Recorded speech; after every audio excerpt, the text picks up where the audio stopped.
You got the thing you wanted. Maybe it was the job. Maybe it was the apartment, the relationship, the number on the scale, the follower count, the degree hanging on the wall. And for exactly 1 moment, maybe 2, it felt incredible. And then, nothing. Not sadness, not failure, just this flat, hollow quiet that sits in your chest and whispers, "Is this it?" And you smiled anyway. Because what kind of ungrateful person feels empty after getting everything they worked for? So you moved the goalpost. You told yourself, okay, next thing. When I hit that, I'll feel it. Real this time. And you chased it, and you got it. And the silence came back faster than before. If that sounds familiar, and I think it does, because you're here, then what we're about to unpack together isn't just psychology. It's not a self-help checklist. It's something far more unsettling and far more human than either of those things. This is about a fracture that's happening quietly inside millions of people right now. A slow, creeping numbness dressed up as ambition. A hunger that gets louder the more you feed it. And nobody's really talking about why not, honestly, not at the level it deserves. So that's what this session is for. Let's start at the beginning, not your beginning, the beginning of the story you were handed. From the time you were old enough to understand language, you were taught a very specific equation. It went like this: want something, work for it, get it, feel satisfied. Simple, clean, logical, and almost entirely wrong. Not because desire is bad, not because working hard is pointless, but because nobody told you about the thing that happens after you get what you want. Nobody prepared you for the arrival. There's a term in psychology called hedonic adaptation. It's one of the most well-documented and least discussed phenomena in human behavior. And the core idea is almost cruel in its simplicity. Whatever you get, whatever you achieve, whatever you acquire, whatever changes in your life, your brain adapts to it. It normalizes it. It turns your extraordinary into your ordinary, often within weeks, sometimes days. The raise becomes your new baseline. The relationship stops feeling electric. The house you once dreamed about becomes just the place you live. This isn't a character flaw. This is neurological inevitability. Your brain is not wired to stay happy. It's wired to pursue. Satisfaction was never the destination. It was bait. And that changes everything about how we understand this feeling, this gnawing, relentless, confusing sense that nothing is ever quite enough. Now, hedonic adaptation has always existed. It's not new. Humans have always moved goalposts. But here's what's different. Here's what makes right now unlike anything in human history. The gap between wanting and getting has almost completely collapsed. Think about what that means for a second. For most of human history, desire had friction. You wanted something, and there was time between the wanting and the having. Time to anticipate, time to imagine, time for the wanting itself to breathe and build meaning. Now, you think of a song, it plays in 3 seconds.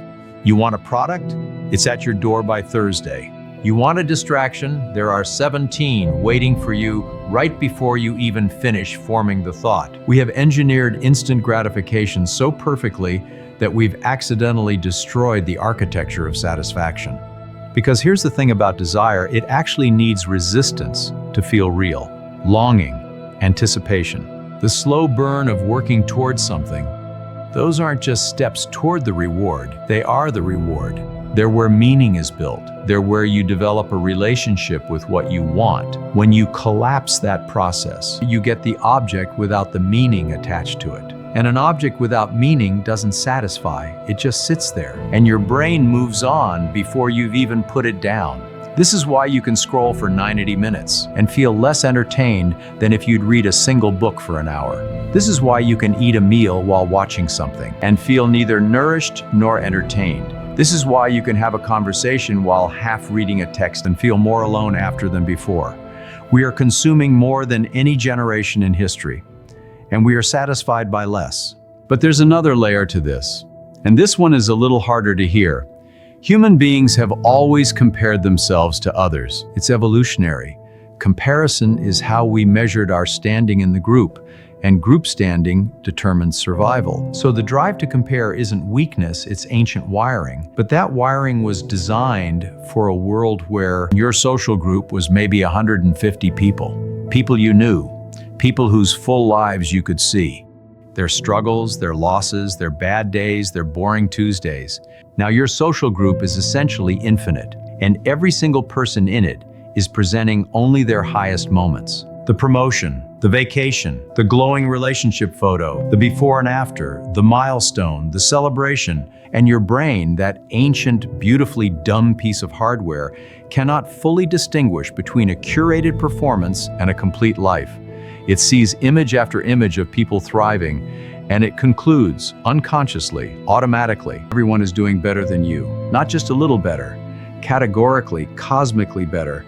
And so the bar for enough doesn't stay still. It rises constantly, invisibly, because you're no longer measuring yourself against the real people around you. You're measuring yourself against the highlight reels of thousands, against people at their best on their best days, in their best light with their best caption.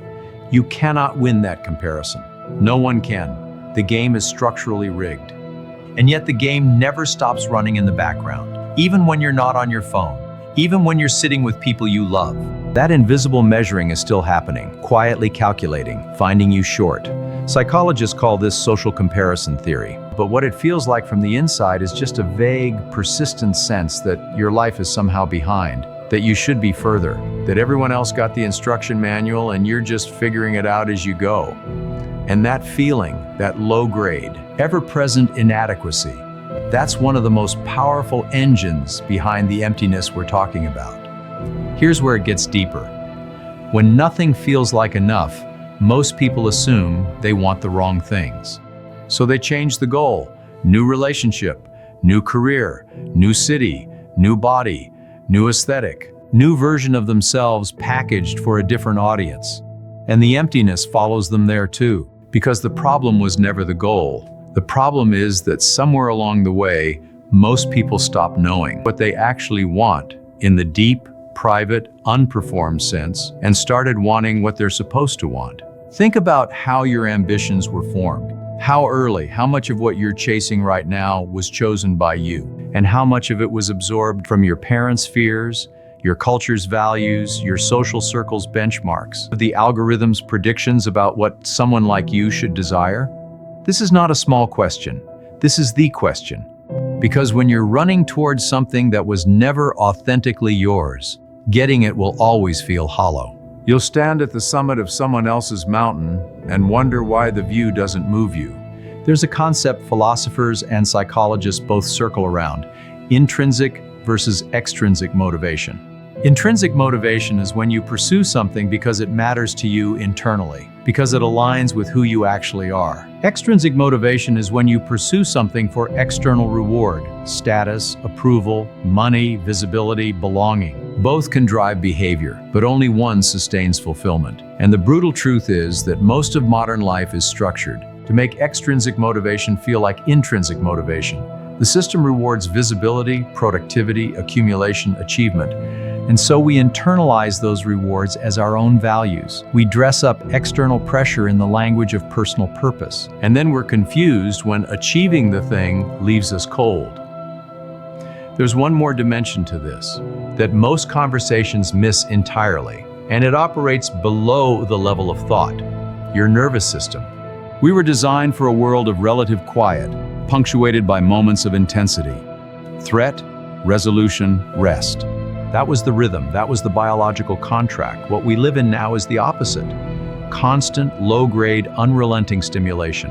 Not intense enough to process as a threat, not quiet enough to allow recovery, just noise. Endless, ambient, irreducible noise.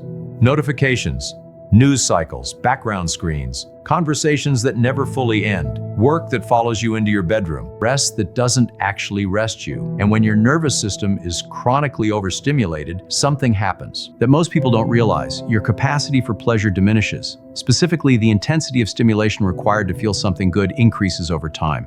This is the same mechanism behind tolerance and addiction, but we rarely talk about it in the context of everyday modern life. You need a bigger hit to feel the same thing. The meal has to be better. The vacation has to be more extreme. The success has to be more visible. The experience has to be more unique. Because your baseline has been raised so high by constant stimulation that ordinary good, quiet good, simple good doesn't register anymore. And so you chase bigger, louder, more. Not because you are seeking too much, but because you have been changed by a world that never turns the volume down. And the exhausting irony is that the chasing itself adds to the overstimulation, which raises the baseline further, which makes ordinary joy harder to feel, which makes you chase more intensely. It's a loop, and most people are inside it without even knowing the loop exists. Take a breath for a second. Not metaphorically, actually. Because what we've covered so far isn't meant to make you feel broken. It's meant to make you feel located, to give you the map coordinates of where you actually are and why. Hedonic adaptation, the brain that normalizes everything. Collapsed friction, desire without the meaning-building process. Infinite social comparison, the impossibility of measuring yourself against everyone's best moments. Adopted ambitions, chasing mountains that were never yours to climb. An overstimulated nervous system, pleasure thresholds pushed so high that simple joy can no longer reach them. These aren't character flaws, they are environmental conditions. They are the architecture of the world you're living inside. And that matters, because you can't dismantle something you can't name. Let's talk about something that gets applauded. Busyness. Because somewhere in the last 2 decades, being busy stopped being a circumstance and became an identity, a badge, a proof of worth. You ask someone how they're doing and they say, busy. So busy, crazy busy. And there's this almost imperceptible pride underneath it, as if the volume of your schedule is evidence of your value as a human being.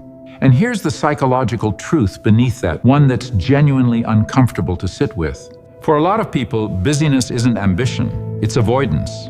When you fill every hour, every gap, every quiet moment with a task, a scroll, a podcast, a meeting, a project, and you never have to sit with the question, the real one, the one that lives in the silence. What do I actually want?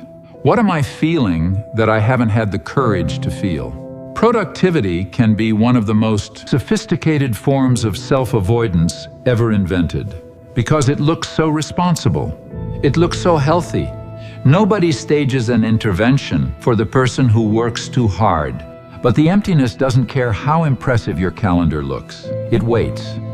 It is extraordinarily patient. It will wait through every deadline, every achievement, every accolade, and the moment where there's even a sliver of silence, it steps forward. And that's when people say they feel depressed for no reason. That's the afternoon crash when the work slows. That's the Sunday dread that arrives without warning. That's the crying in the car after a good day that you can't explain to anyone because nothing went wrong. Nothing went wrong. And yet, the emptiness isn't a symptom of failure. It's a signal from the parts of you that got buried under the performance of productivity. It's your interior life, knocking, asking to be let back in. And until you stop running long enough to answer, nothing, no amount of achievement, no degree of success, no upgrade of lifestyle will ever fill it. Because you're not empty from a lack of achievement. you're empty from a lack of self. Now, the relationship between meaning and enough. There's a man named Viktor Frankl, psychiatrist, Holocaust survivor, and he wrote something that has quietly outlasted almost every self-help framework of the last century. He observed, through conditions no one should ever have to observe it through, that human beings can endure almost anything if they have meaning. Not comfort, not success, not safety even, meaning. And he also observed the inverse, that without meaning, people collapse under the weight of lives that, from the outside, look perfectly fine. Now apply that to right now.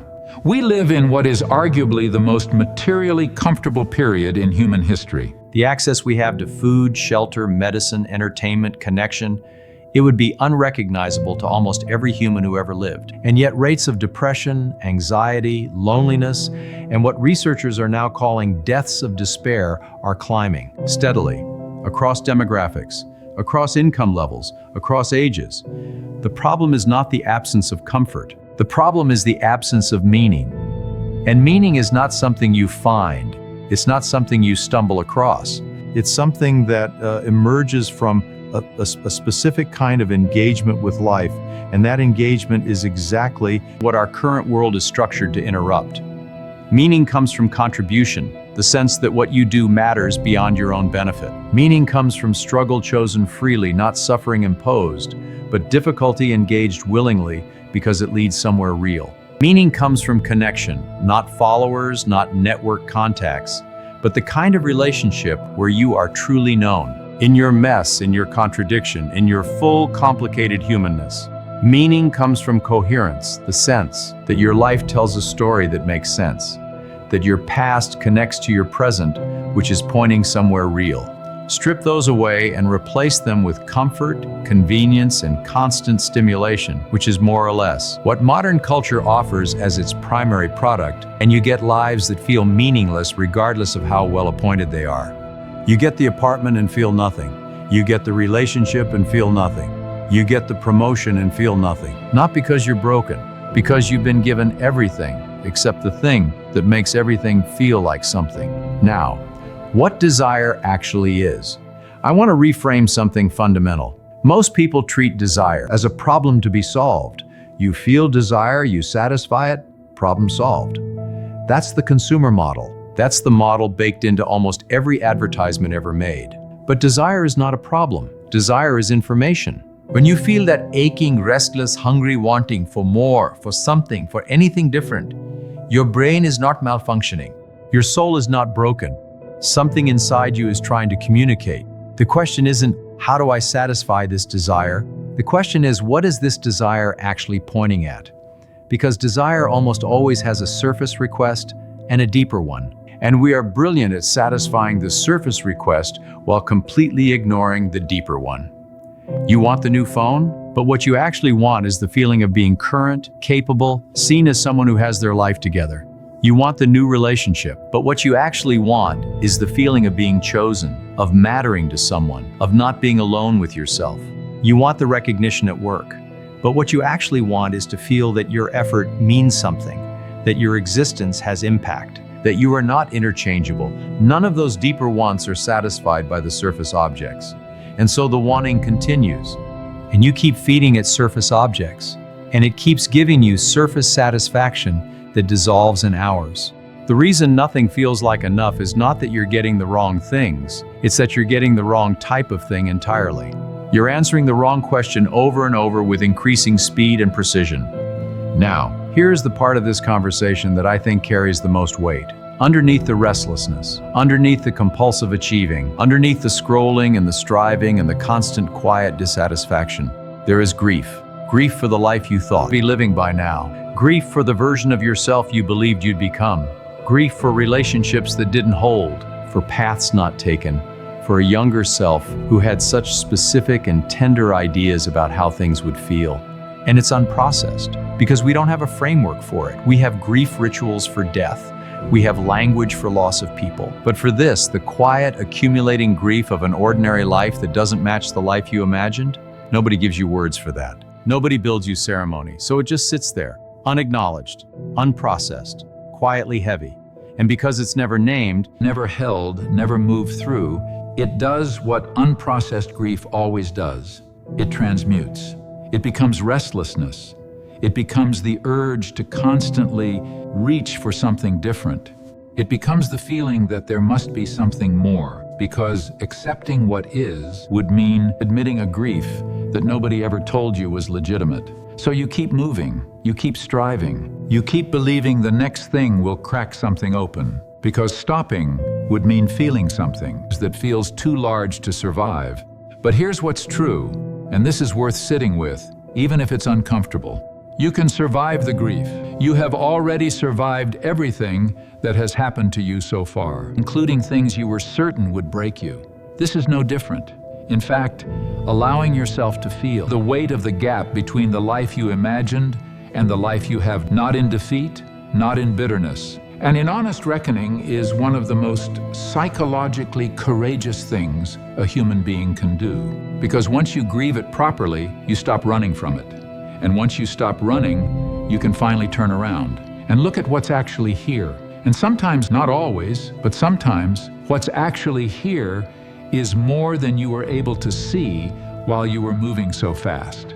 Now, the subtle art of lowering the floor. We spend so much time raising the ceiling, more goals, bigger dreams, higher standards, that we completely neglect what's happening to the floor. Let me explain what I mean by that. Most advice around ambition is about ceiling raising. Shoot higher, dream bigger, refuse to settle. Don't let anyone cap your potential. And there's truth in that. I'm not dismissing ambition. Ambition, properly understood, is one of the great human drives. But there is a counterpart to ceiling raising that almost nobody talks about. And it is the deliberate, disciplined practice of floor lowering. Floor lowering is the cultivation of your capacity to feel genuine satisfaction from what is small, ordinary, and already present. Not as a consolation prize, not as settling, as a skill, as one of the most sophisticated psychological skills a human being can develop. Because here's the thing about the floor. When it's too high, when your baseline expectation for what counts as worth noticing is set at an extraordinary level by constant stimulation and infinite comparison, ordinary good becomes invisible to you. The morning light through the window, the particular warmth of a familiar voice, the specific quiet of a house when everyone in it is sleeping, the taste of something made simply and well, the feeling of your body moving through space without pain. These are not small things. These are the texture of a life. They are, for most of human history, what people meant when they said they had a good life. But they cannot compete with extraordinary stimulation. They are too quiet, too still, too unurgent, so we scroll past them, literally and psychologically. We are moving too fast to feel them. And in moving past them, we impoverish our own experience and then wonder why life feels thin. Floor lowering isn't about giving up. It's about recalibrating your nervous system to the frequency at which most of real life actually occurs. The subtle frequency, the one that carries the most meaning and requires the most stillness to receive. There is a version of simplicity that's a performance, a curated minimalism, a carefully photographed life of intentionality, a brand. That's not what I'm pointing at. I'm pointing at something that has no audience. Something that requires genuine courage precisely because it produces no applause. The courage to decide, privately, firmly, without announcement, that you are done climbing mountains that were never yours.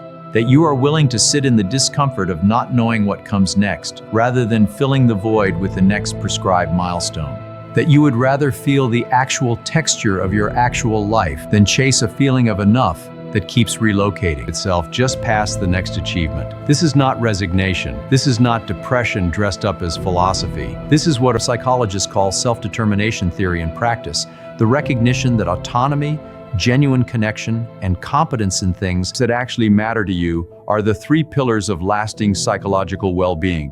Not wealth, not status, not reach. Autonomy, connection, competence in your authentic work. When you organize your life around those three things, truly organize it. Make real choices that prioritize them. Accept the trade-offs that come with prioritizing them. The goalpost stops moving, not because you've lowered your standards, because you've finally aimed at the right target. Now, coming back to your own life. The philosopher Blaise Pascal wrote, more than 300 years ago, that all of humanity's problems stem from man's inability to sit quietly in a room alone. He wrote that in the 1600s, before smartphones, before social media, before the attention economy was even a concept anyone needed to name. And it's more true now than it has ever been. Because the ability to be alone with yourself, genuinely, comfortably, without reaching for distraction, is one of the greatest indicators of psychological health. Most people haven't sat with themselves, truly sat, in years, maybe longer. There is always a screen, always a sound, always something between them and the silence. And the silence, when it comes in the waiting room, on the commute, in the 5 minutes before sleep, feels like an enemy, a void to be filled, an absence to be corrected.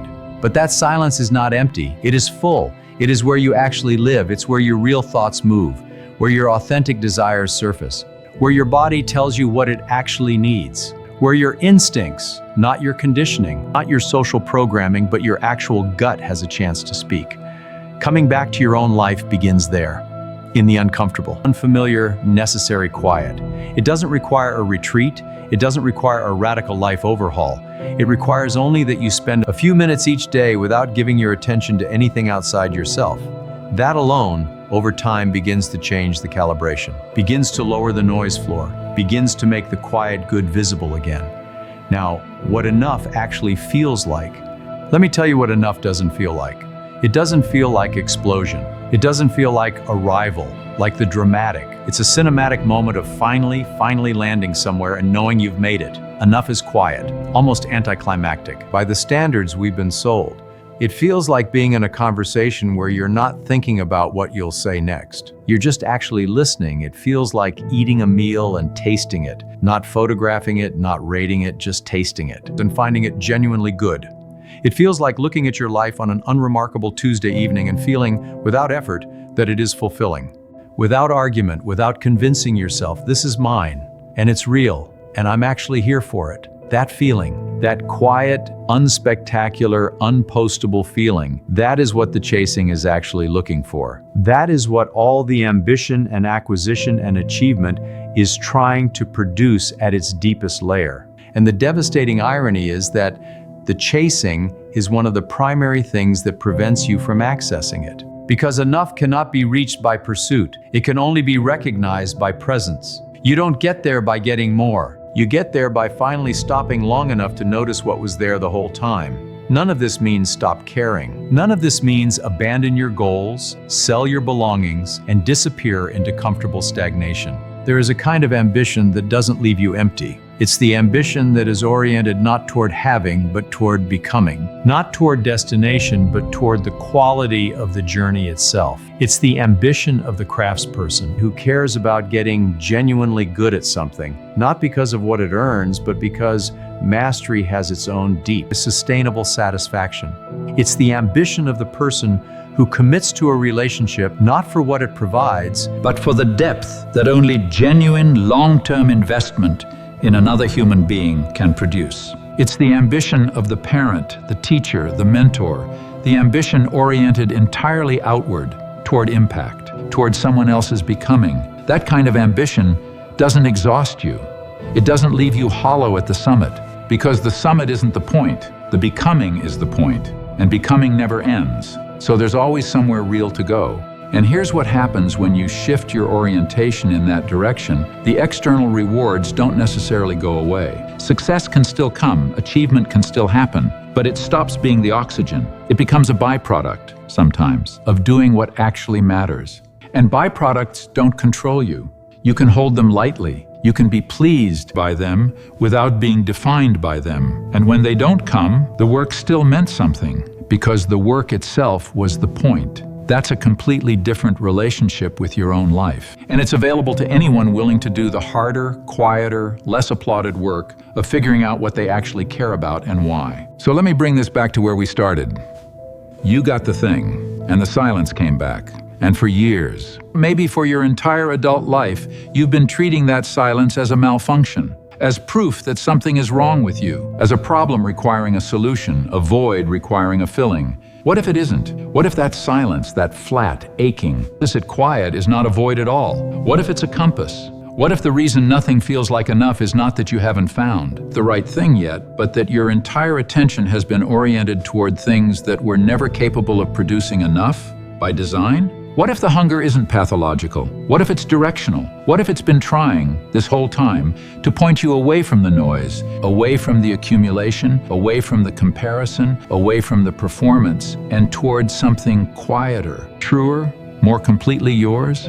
You don't have to dismantle your life to hear what it's saying. You don't have to walk away from everything to start building something real. You only have to slow down enough to stop mistaking motion for progress, to stop mistaking acquisition for fulfillment, to stop mistaking applause for meaning. The life that would actually satisfy you is not further away than the one you're living.